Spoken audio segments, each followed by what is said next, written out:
la introducción. Y en el segundo punto, definitivamente tenemos que hacer una modificación en el tema de la apología del terrorismo porque no está bien definida o definida de manera expresa. Entonces, se dan lo que vemos frente a aquellas personas que realizan esta apología del terrorismo, siempre están tratando de sacarle la vuelta al artículo 316. Y para ello hay varias maneras, ¿no? Entonces, claro, no ponen alguna alusión específica, pero ponen el puño dentro del mausoleo. No asusan de una manera, pero en pancartas sí lo hacen con otros gráficos. Entonces, subliminares, siempre están buscando sacarle la norma de la misma manera para poder inscribirse ante el Jurado Nacional de Elecciones y poder constituirse como partidos políticos, y esas son cosas que no podemos permitir. Se trabajó y fue una lucha constante y que sufrimos muchísimos peruanos, muchas vidas y también muchas lesiones humanas que hasta el día de hoy muchos no nos hemos logrado reponer de lo vivido como consecuencia del terrorismo. Y no podemos permitir ni un atisbo, ningún avance, por más minúsculo que sea, porque ahí sería que nos estaríamos debilitando como Estado. Y yo creo que ese ha sido nuestro error, nuestro vacío, que si bien es cierto, se combatió contra el terrorismo, el Estado en sí no ha podido fortalecerse en la lucha en general contra el terrorismo y contra Sendero y contra todas estas lacras que vemos que han existido a lo largo de la historia en nuestro país. El proyecto de ley 714 básicamente es que estamos retirando, no estamos retirando el artículo 316, sino estamos abriendo en el 316, en vez de que esté la apología de terrorismo en un párrafo, en un segundo párrafo, lo estamos poniendo 316-A, como lo estipula o lo hace siempre como hermenéutica el Código Penal, pero estamos poniendo de manera expresa. El que públicamente exalta, justifica, legitima o enaltece cualquiera de los delitos previstos en el decreto ley 25475, que es la ley contra el terrorismo, o a la persona que haya sido condenada con sentencia consentida o ejecutoriada como su autor o partícipe, la pena privativa de libertad será no menor de 8 ni mayor de 10 años. Ahora, aquí empezamos los otros supuestos. Si se realiza a través de medios de comunicación social o mediante el uso de tecnologías de la información y comunicaciones como Internet u otras análogas, para ponernos en el supuesto, en los futuros supuestos que todavía nosotros no sabemos, pero que de repente existirán y que también deben de ser regulados, la pena privativa de libertad será no menor de 10 ni mayor de 12 años, imponiéndose 360 días multa e inhabilitación conforme a los incisos del artículo 36 del Código Penal. Tercero, otro supuesto, si se realiza ante la presencia de menores de edad, como fue en el caso de mausoleo en Comas, en ceremonias, festividades, actos sociales u otro análogo, la pena privativa de la libertad será no menor de 12 ni mayor de 15 años, imponiéndose 400 días multa e inhabilitación conforme a los incisos también del artículo 36 del Código Penal. Y finalmente, el otro supuesto también es en el caso de docentes. Si el agente lo realiza en su condición de director, subdirector, personal docente o administrativo de una institución educativa mediante objetos, textos, escritos, imágenes visuales o auditivas destinadas a la enseñanza, la pena privativa de libertad será no menor de 15 ni mayor a 18 años. Esas básicamente son los supuestos que hemos incorporado, agregándole y aumentándole la pena. Creo que debemos ser muy drásticos y esta comisión tiene la gran responsabilidad de poder penalizar este supuesto, que no podemos permitir que vuelva a suceder en nuestro país, y no permitirle tampoco o hacer consultas al Tribunal Constitucional. Nosotros ni el Tribunal Constitucional tiene que venir a enseñarnos cómo hacer la legislación. Nosotros somos los legisladores. No hay otro legislador más que el Congreso de la República. Entonces, que el Tribunal Constitucional haga alguna interpretación sobre respecto a las dudas, ese es otro tema, pero quienes legislamos somos nosotros. Entonces, aquí teníamos como tarea hacer este tema de la apología del terrorismo mucho más explícita. Eso es todo, presidente. Muchísimas gracias. Muchas gracias a la congresista Luciana León. Si no hubiera ninguna otra intervención, la presidencia agradece a los señores congresistas Octavio Salazar Miranda, al congresista Carlos Tubino Arechever, a la congresista Luciana León, señalando además que se ha dispuesto el estudio y dictamen de los proyectos de ley sobre los cuales se está a la espera de las opiniones correspondientes con el fin de agendarlos en las siguientes sesiones. Pasamos al segundo punto de la orden del día. Es el predictamen recaído en el proyecto de ley 244/2016 sobre representación del Estado peruano ante cortes internacionales de justicia.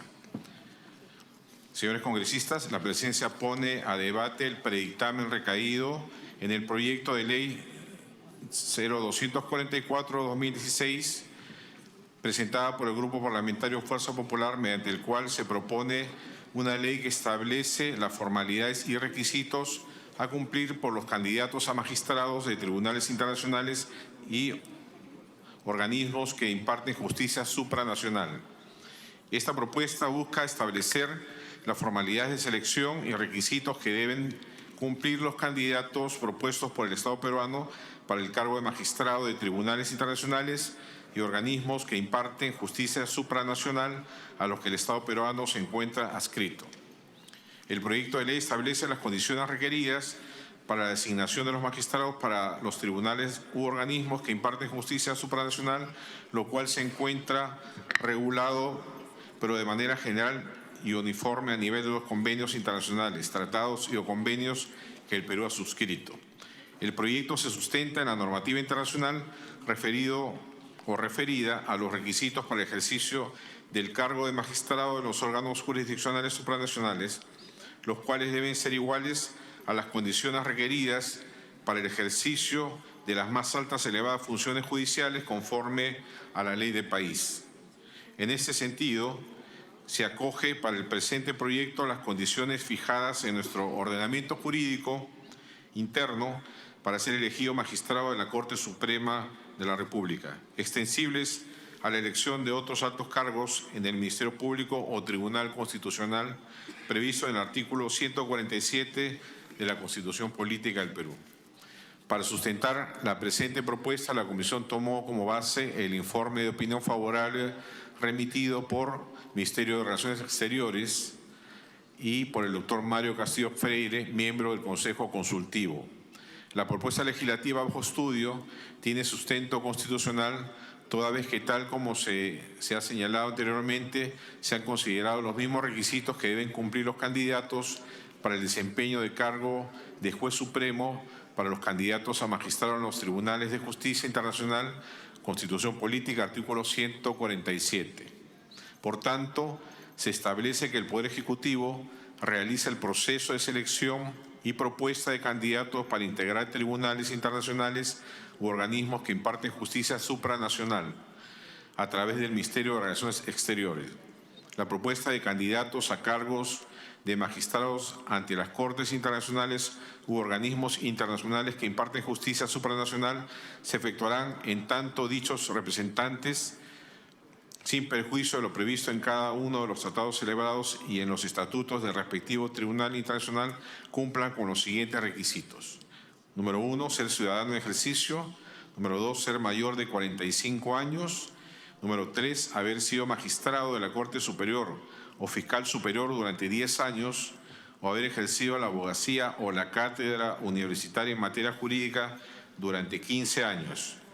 No haber sido condenado ni haber sido pasible de una sentencia con reserva de fallo condenatorio por la comisión de delito doloso. No encontrarse en estado de quiebra culposa o fraudulenta ni ser deudor alimentario moroso. Finalmente, se señala que tratándose de tribunales arbitrales u otros órganos de similar naturaleza previstos en tratados y o convenios internacionales, de los cuales el país forme parte, cuya conformación acepte la participación de profesionales de especialidades distintas a las ciencias jurídicas, en la selección de candidatos podrá efectuarse el cumplimiento del requisito de experiencia en el cargo de juez o fiscal. En dicho caso, el candidato deberá acreditar experiencia en el ejercicio profesional de la materia de su especialidad por similar periodo de tiempo no menor de 10 años. En debate del dictamen, los congresistas que deseen hacer uso de la palabra pueden solicitarlo. Congresista Beteta, ¿puede hacer uso de la palabra? Gracias, presidente.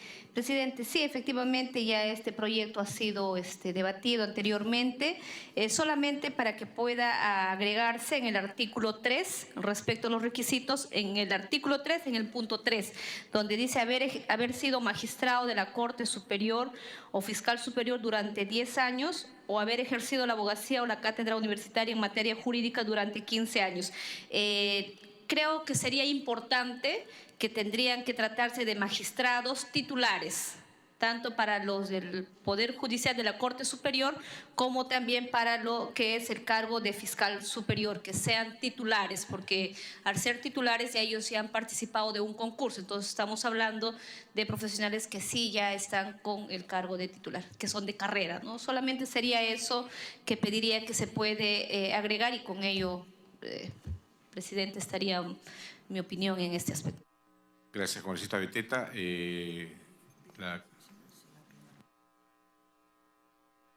La congresista Sonia Echevarría, ¿puede hacer uso de la palabra?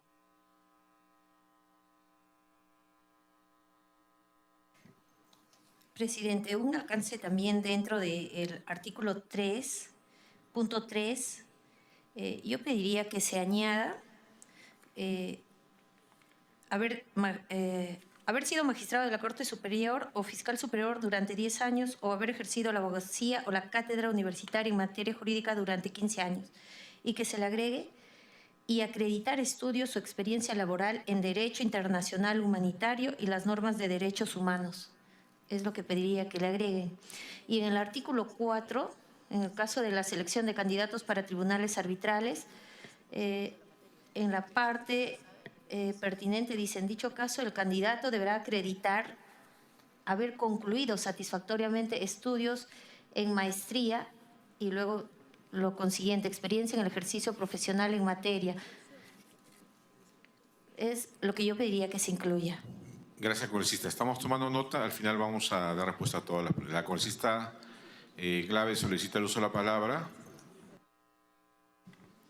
Muchas gracias, señor presidente. También habiendo revisado la propuesta de texto sustitutorio, creo que hay varios avances frente al primer debate que tuvimos. Sin embargo, tengo una duda, señor presidente, y es que el artículo 4, que plantea las excepciones, me preocupa que no quede absolutamente claro si en estos organismos que imparten justicia supranacional se están incluyendo a las comisiones, a las relatorías o a los comités de seguimiento. ¿Por qué? Porque como explicó, por ejemplo, la congresista Tania Pariona, en el caso de las relatorías, por ejemplo, en muchos casos hay, por ejemplo, la relatoría sobre pueblos indígenas y muchas veces las personas que van no necesariamente son abogados de profesión y hacen parte de la relatoría, o en el caso de los niños, niñas y adolescentes, donde no necesariamente participan personas cuya profesión sea la abogacía. Entonces, ahí la preocupación es porque siempre se señala que imparten justicia supranacional y entendemos que en sentido extenso, digamos, muchas de las recomendaciones, por ejemplo, de los comités de seguimiento del Pacto de Derechos Sociales, Económicos y Culturales, son vistos como mecanismos de impartición de justicia, pues sus observaciones terminan luego volviéndose de cierta manera obligatorias para los países miembros que suscribieron dichos convenios. Entonces, creo que la voluntad, y estaría yo de acuerdo en que todos los tribunales y en todas las cortes existieran estos profesionales de manera objetiva. Sin embargo, la preocupación es que esto pudiera incluir comisiones, relatorías o comités en el marco de Naciones Unidas. No sé si sería posible en el artículo 4, en el que se hace la precisión que en similares donde los tratados permitan que otro tipo de funcionarios estén, quede expresamente claro en el caso de las comisiones, las relatorías y los comités de seguimiento de los tratados, que no en estricto no imparten justicia, pero en sentido amplio sí podrían ser interpretados como impartir justicia y restringirían la participación de personas que no necesariamente cumplen con las características que se han señalado acá, pero por su propia experiencia creo que sería importante que estén.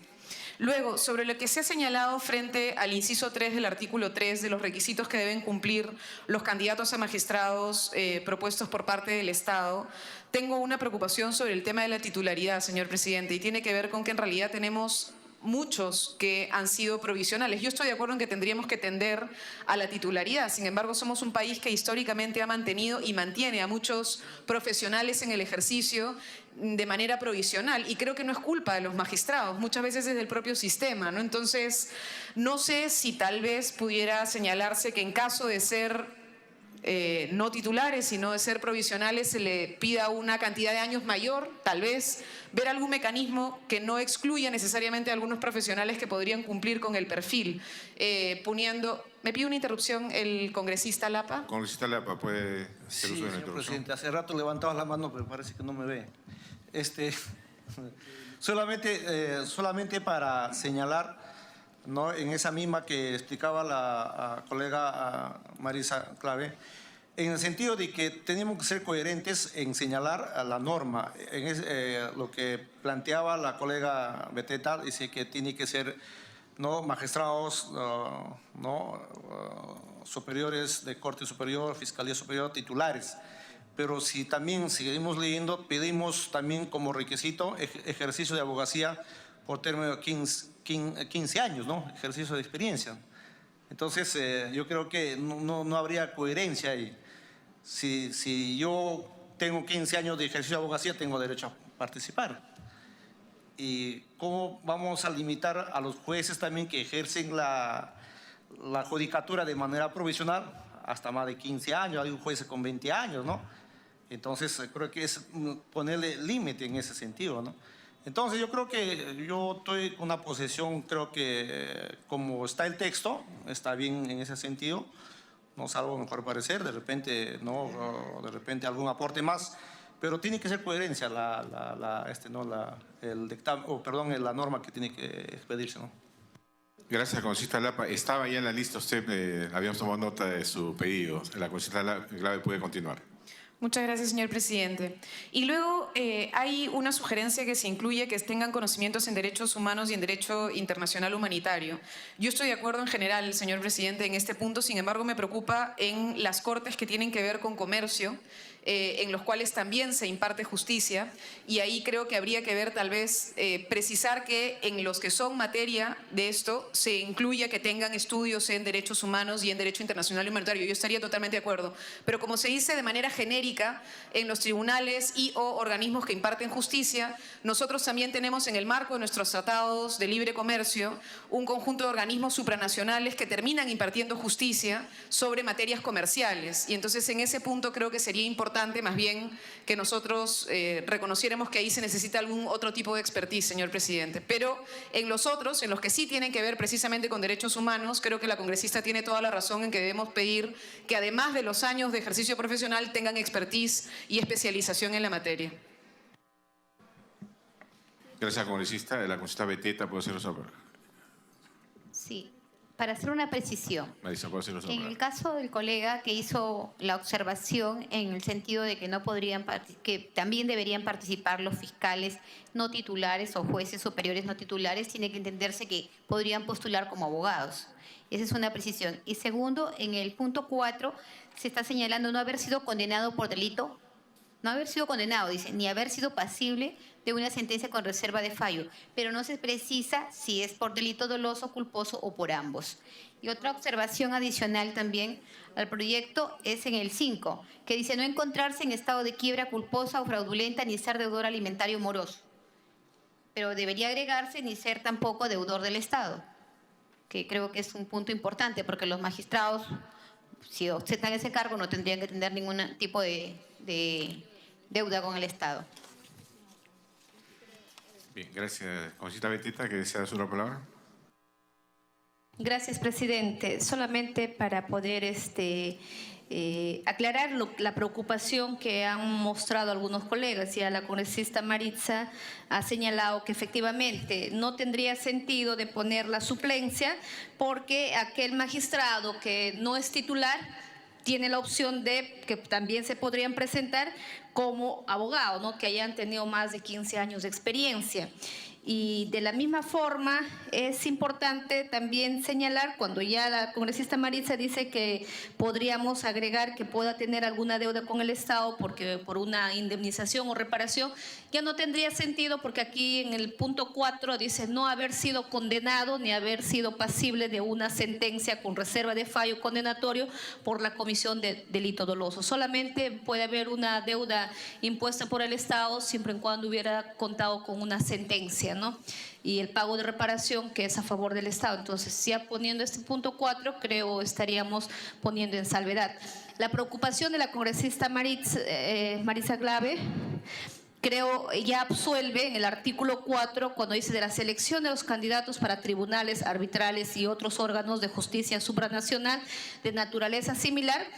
Señalan, tratándose de tribunales arbitrales u órganos de similar naturaleza previstos en tratados y o convenios internacionales de los cuales el país forma parte, cuya conformación acepte la participación de profesionales de especialidades distintas a las ciencias jurídicas. En la selección de candidatos podrá exceptuarse el cumplimiento del requisito de experiencia en el cargo de juez o fiscal establecido en el numeral número 3 del artículo 3 de la presente ley. En dicho caso, el candidato debe acreditar experiencia en el ejercicio profesional de la materia de su especialidad por similar periodo de tiempo no menor a 10 años. Entonces, creo ahí ya estaríamos salvaguardando lo propuesto por la congresista Sonia, como también la congresista Marisa Glave, en el sentido de que para algunos temas sí va a ser necesario quizás que cuenten con esa especialidad, ¿no? Dependiendo los temas en donde van a ir o se va a designar a los tribunales arbitrales. Eso sería, presidente, yo considero que ya este tema lo hemos visto anteriormente y si no habría mayor debate, propondría que lo podamos someter a votación. Gracias. Congresista Juan Carlos González, ¿desea hacer la palabra?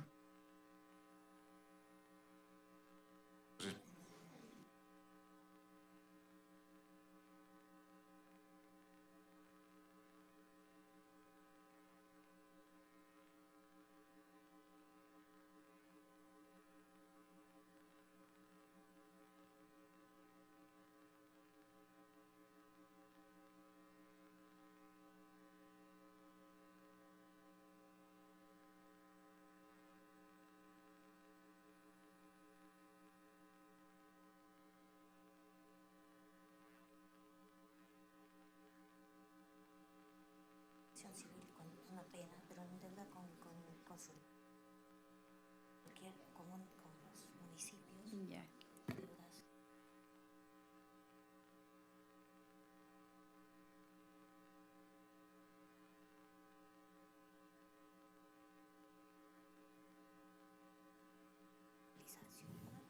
Ahorita, en este momento.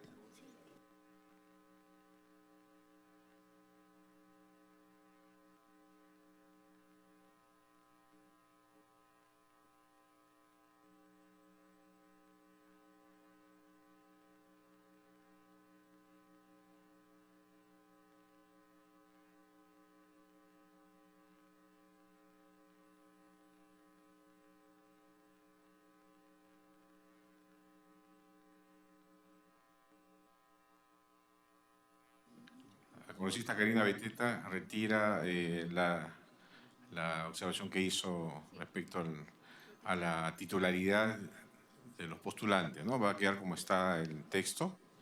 Perfecto.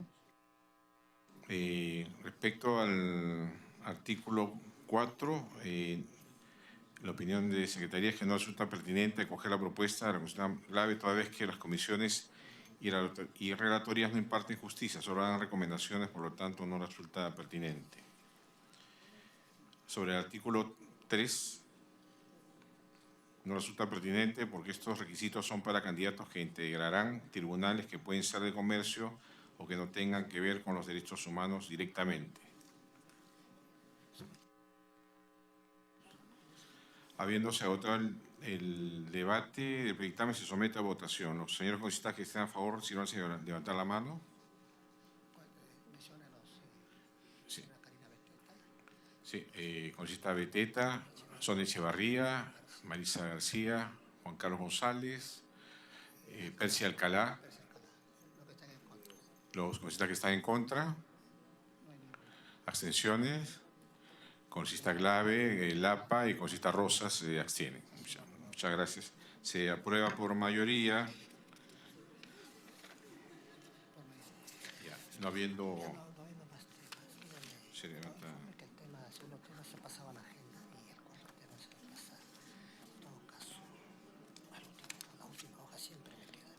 Ya.